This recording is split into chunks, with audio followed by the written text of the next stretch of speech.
Hallo meine lieben Freunde von altem Lego. In den nächsten 3 Folgen erweitern wir unsere klassische Legoland-Stadt mit 3 weiteren wunderschönen und heiß begehrten Doppelstraßenplatten-Sondersets. 3 von diesen einzigartigen exklusiven Sondersets haben wir uns ja schon angeschaut. Die 2 britischen Weetabix Werbesets 1589 von 1978, ein malerischer Straßenzug mit Geschäften und Bushaltestelle, und das großartige Volksfest 1592 von 1980. Als wunderbare Verbindung von Altstadt und Ritterburg. Ein bezauberndes Stadtzentrum mit Volksfestparade, und der Bürgermeister mit seinem Zylinder steht am Imbissstand.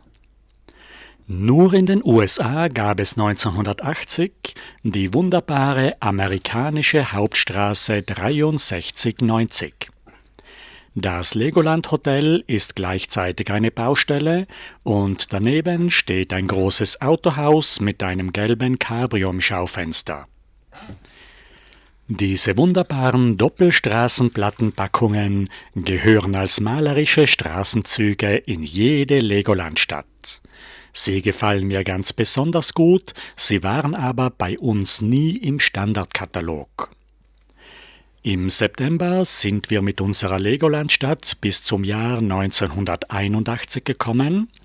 Als einziges Set von 1981 fehlte mir noch der Stadtbauhof mit Doppelgarage 6383. Ich habe ihn mir damals aus den USA bestellt. Die Packung war nämlich nur in den USA 3 Jahre lang von 1981 bis 1983 im Katalog.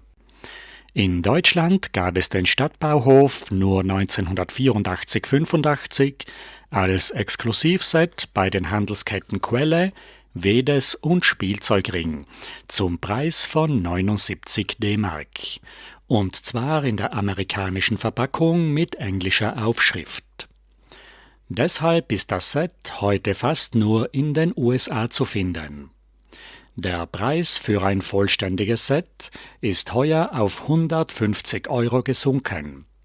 Der schwache Dollar kommt uns entgegen, der Versand kostet aber mindestens 30 €.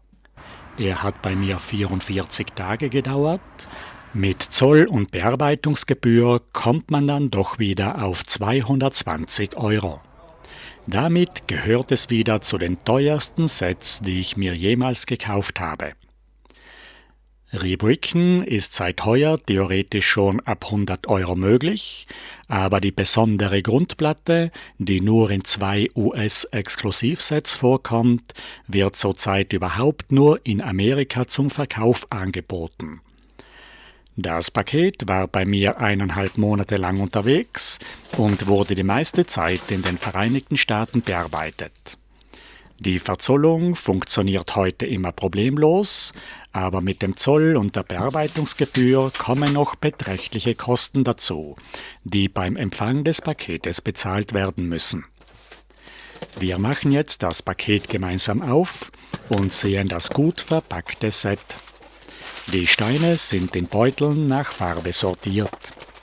Unten liegt die 16 € teure Grundplatte. Sie ist doch etwas verschmutzt, man sieht etwas Klebstoff und da haben sich 2 Streifen Farbe abgerieben. Bei diesem Set ist auch die Bauanleitung in sehr gutem Zustand dabei und auch noch der originale Aufkleberbogen. Das ist eine absolute Seltenheit. Die Bauanleitung ist wie bei allen größeren Sets der 80er Jahre ein DIN A4-Heft, in diesem Fall mit 12 Seiten und 60 Bauschritten für ein Haupt- und 4 Teilmodelle. Auf der Rückseite gibt es 3 schöne Fotos von Alternativmodellen, die aber kaum brauchbar sind. Die 389 Teile sind nach Farben sortiert in Beuteln verpackt.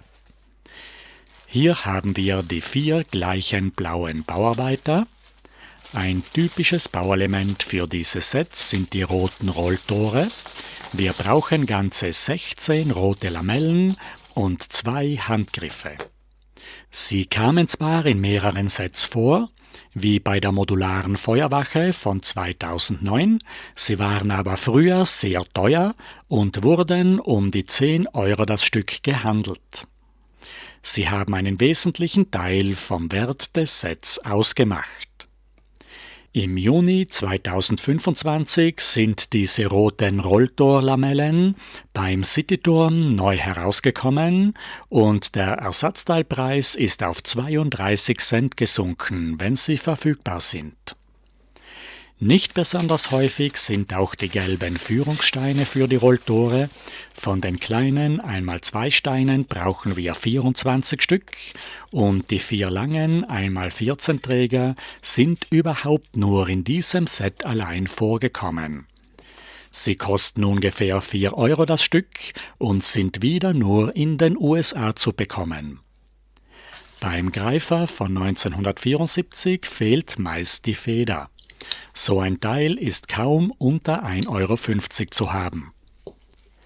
In diesem Beutel sind einige Kleinteile. Bei der 75 cm langen, schwarzen, dünnen Schnur kann ich nicht genau beurteilen, ob sie echt ist. Sie wird auch schon ab 2,50 Euro gehandelt. Es gibt nur einen einzigen bedruckten Stein im ganzen Set, den blauen Weltraumpfeil nach unten. Der Garagenschriftzug ist ein transparenter Aufkleber auf einem roten 1x8 Stein. Bei diesem Set ist noch der originale Aufkleberbogen dabei. Die 2 transparenten Aufkleber sind schon an den Teilen angebracht und die restlichen 3 Aufkleber, die alle über mehrere zusammengebaute Steine gehen, sind alle noch unbenutzt. Das ist ein großer, seltener Glücksfall. Wir bauen uns jetzt das Set gemeinsam auf und beginnen mit der Garage. Sie steht auf genau derselben Grundplatte wie die neue Feuerwehrhalle von 1981, aber mit einer anderen Bedruckung. Die grünen Garagennummern 1 und 2 sind auf der mittleren und der rechten Fahrspur aufgedruckt und nicht wie bei der Feuerwache links und rechts. Die Doppelgaragen mit der seitlichen Fensterfront sind sehr ähnlich gebaut wie bei der Feuerwache. Aber die Rolltore haben rote statt transparente Lamellen. Ich baue die Gebäude nicht wie in der Bauanleitung Schicht für Schicht auf, sondern beginne mit der linken Garage. An der linken Seitenwand sind 2 volle Säulen aus 6 gelben 1x2 Steinen. Vorne links und rechts 2 Säulen aus 6 gelben Führungssteinen für das Rolltor. Zwischen die Säulen kommen jeweils 2 rote Fensterrahmen übereinander mit den transparenten Glasscheiben mit dem Mittelscharnier zum Aufklappen. Der Knopf an den Glasscheiben gehört auf der Außenseite nach unten.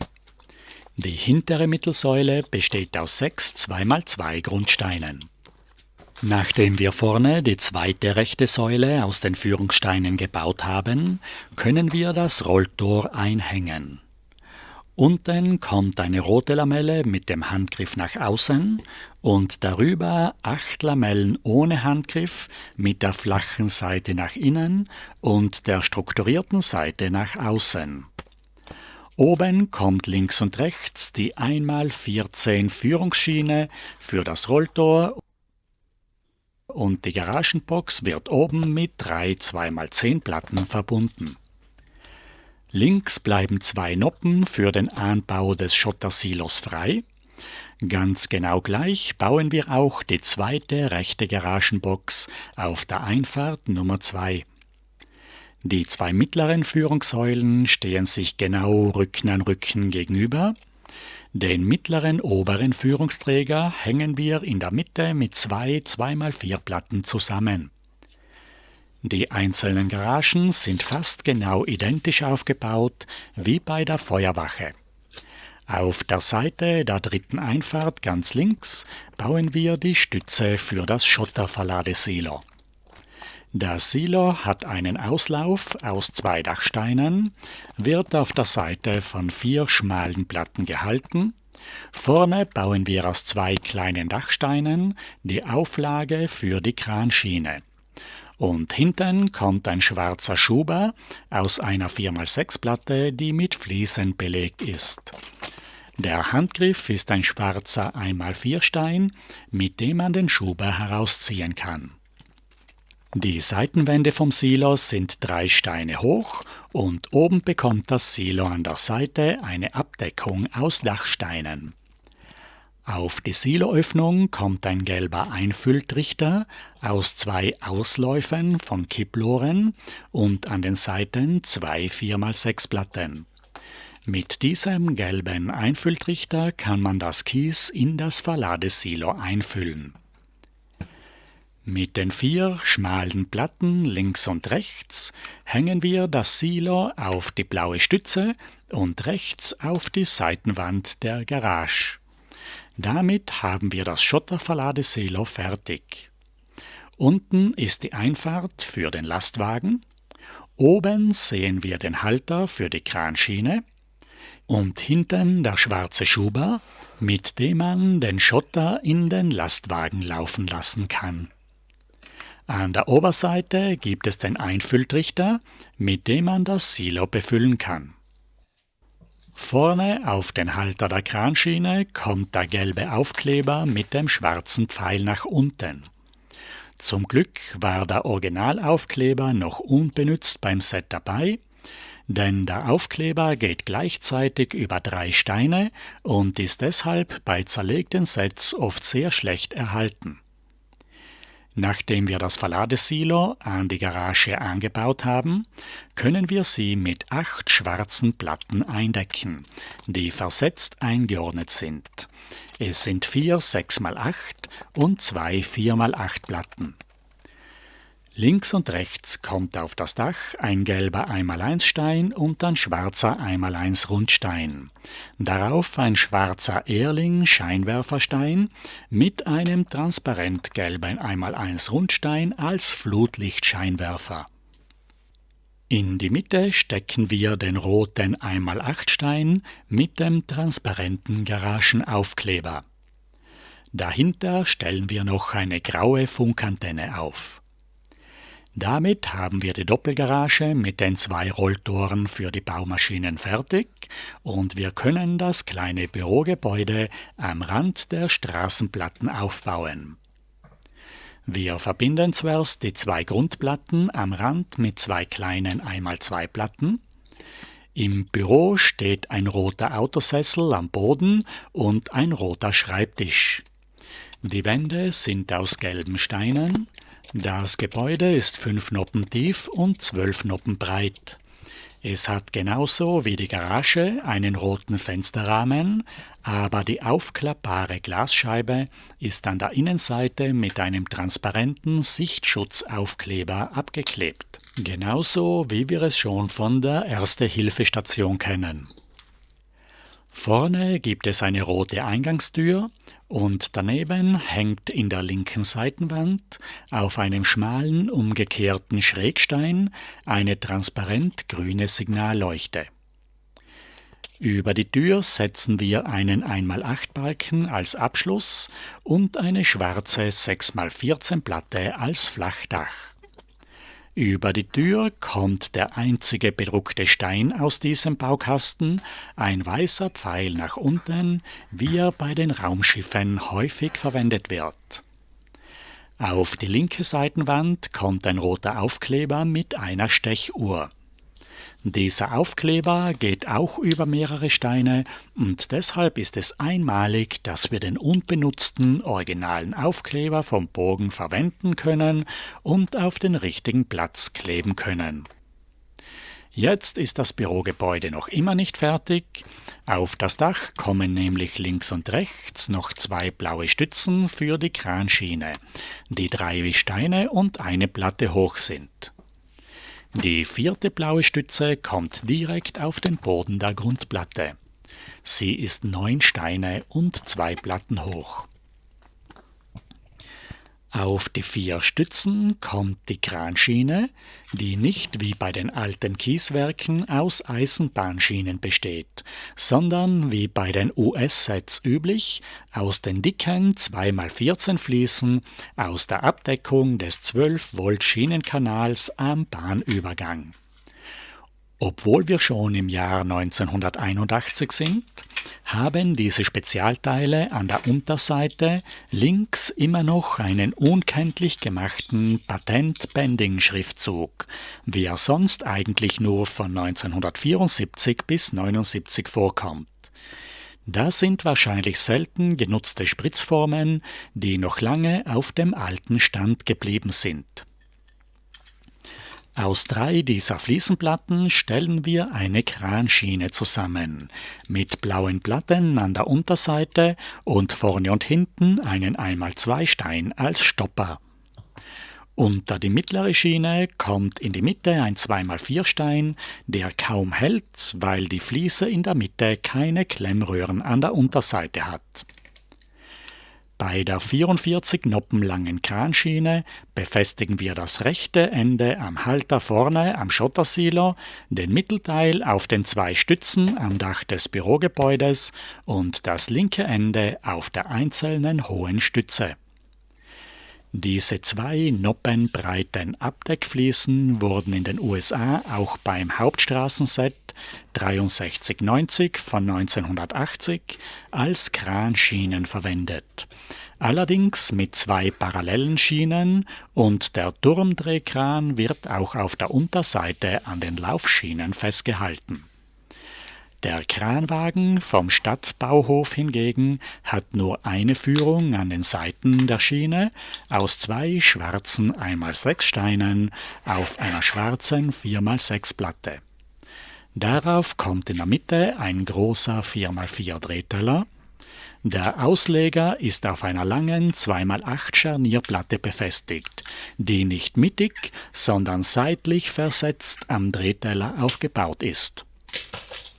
Das Scharnier ragt auf der Hinterseite hinaus. Neben die lange Scharnierplatte kommt eine kürzere 2x6 Platte. Der Führerstand hat vorne einen 1x4 Stein und auf den Seiten rote Autotüren und darauf eine Autowindschutzscheibe. Es gibt keine Schalthebel, der gelbe Autosessel schließt ohne Abstand an die Vorderwand an. Dadurch kann man die Figur nur sehr schwer hinter die Windschutzscheibe hineinsetzen. Hinter dem Sessel kommt die rote Seilwinde. Der Auslegerarm ist 16 Noppen lang und hat an beiden Seiten eine Ösenplatte, die seitlich angebaut ist. Dadurch befindet sich der Auslegerarm auf der rechten Seite des Führerstandes, das Zugseil wird aber auf der linken Seite durchgeführt. Ich würde wohl lieber doch den Ausleger und die Ösen mittig montieren. Hinten soll eine 2x3-Platte noch eine Art Gewicht andeuten. Dann ist der Drehkran fertig und wir können die Greifschaufel am Zugseil befestigen. Der Greifer hat einen Federmechanismus. Das Zugseil müssen wir in das Loch am Kugelgelenk einfädeln, genau wie beim alten Kieswerk und beim Hafenkran.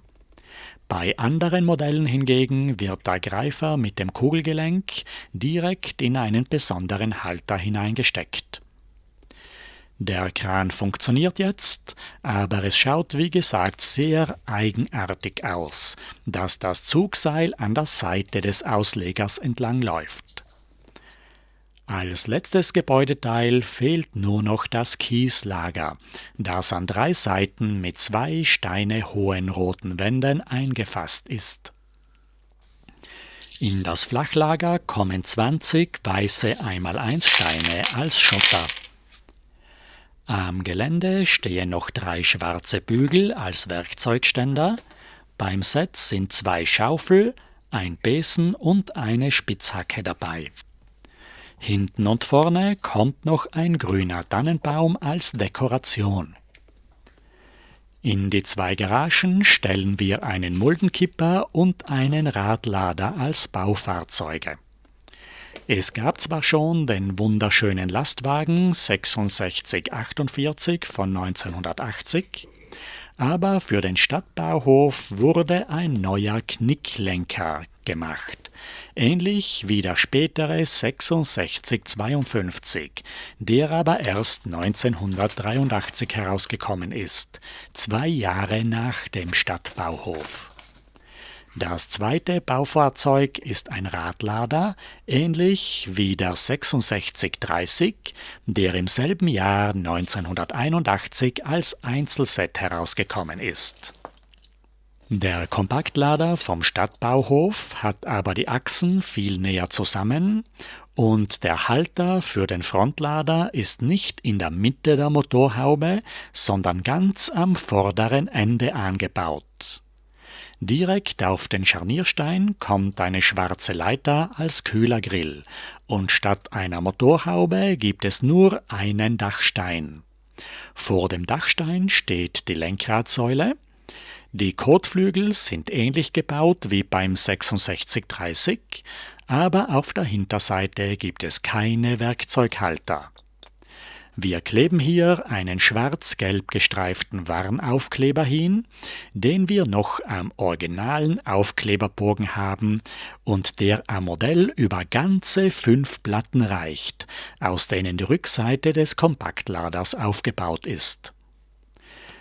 Auf den Bügel kommt kein Blinklicht, sondern man kann Werkzeug in die Halter stecken. Der Frontladerarm ist schwarz und nicht rot und schaut vorne ziemlich weit hinaus. Das Modell schaut also nur auf den ersten Blick ähnlich wie das Einzelset 6630 aus. Es ist in Wirklichkeit ganz anders gebaut und nicht so schön wie das Einzelset.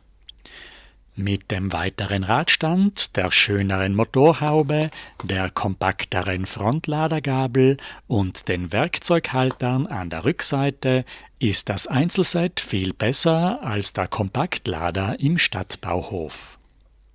Genauso gibt es auch beim dreiachsigen Muldenkipper-Knicklenker nur auf den ersten Blick eine Ähnlichkeit.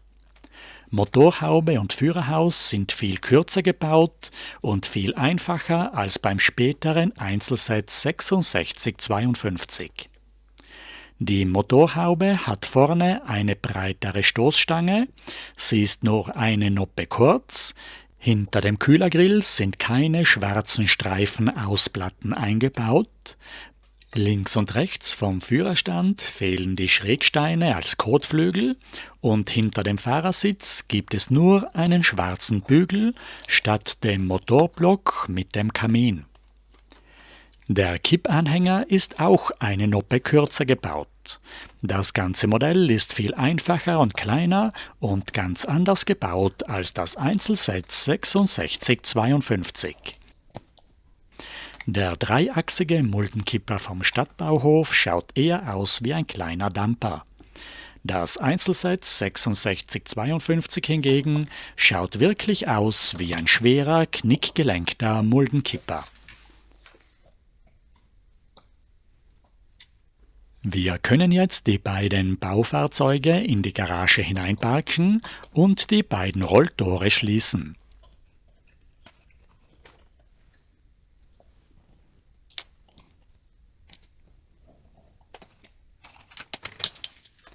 Alle 4 Figuren im Set sind genau identisch mit derselben blauen Arbeitskleidung. Das ist ziemlich einfallslos, es würde ja auch den roten Arbeiteroberkörper oder die schwarzen Beine geben, mit denen man die Figuren etwas individueller gestalten könnte. Heute haben wir in unserem Stadtbauhof einen ganz normalen Arbeitstag und bei unseren 4 Arbeitern beginnt die Schicht. Die Stempeluhr zeigt immer gleich 5 Uhr an. Das dürfte wohl eher das Ende des Arbeitstages sein. Unsere Arbeiter stempeln sich nach der Reihe ein und gehen durch die Eingangstür ins Büro. Der Vorarbeiter sitzt hinter dem Schreibtisch und teilt seine Schichtarbeiter ein. Der Kranführer muss zuerst das Kiessilo befüllen. Er steigt aufs Dach des Büros und setzt sich in das Führerhaus vom Kran. Die Seitentüren kann man zwar aufmachen, aber der Führerstand ist so eng, dass man die Windschutzscheibe abnehmen muss, damit man die Figur hineinsetzen kann. Der Kranführer schaut mit den Augen über die Windschutzscheibe hinweg und nicht durch die Scheibe durch. Das sieht wohl eher nach einem Spielzeugkran aus. Der Kranführer fährt mit dem Kranwagen bis ans Ende der Schiene, lässt den Greifer hinunter, nimmt aus dem Kieslager eine Schaufel voll Steine und zieht sie hoch. Er fährt dann mit dem Kran zum anderen Ende der Schiene und befüllt das Kiessilo über den Trichter. In der Annahmemulde gibt es nur mehr wenig Kies, deshalb brauchen wir jetzt schnell 2 Mitarbeiter, die mit Schaufel und Besen das Kies zusammenräumen, damit es die Greifschaufel aufnehmen kann.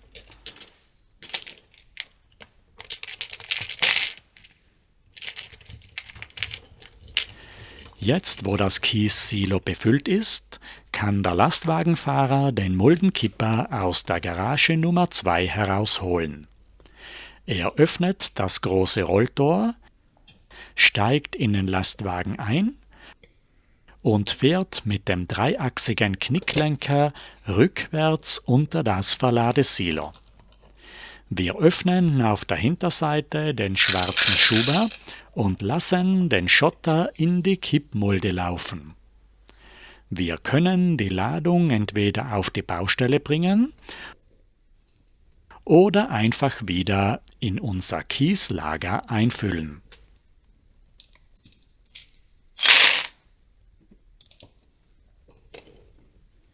Der Greifkran kann das Kies aus dem Flachlager auch direkt auf den Lastwagen aufladen.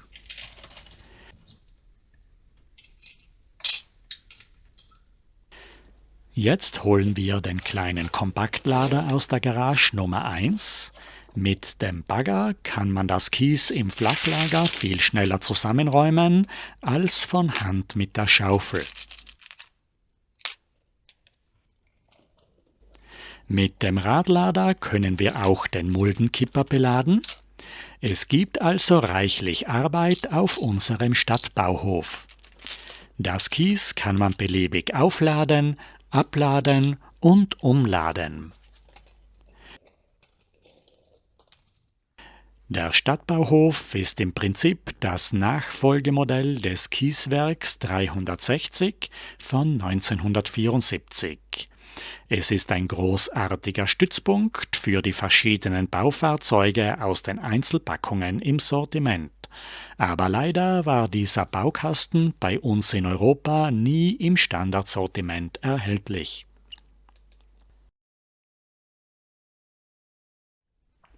Am Ende des Arbeitstages stellen wir unsere Baumaschinen wieder in die Garagen und schließen die roten Rolltore.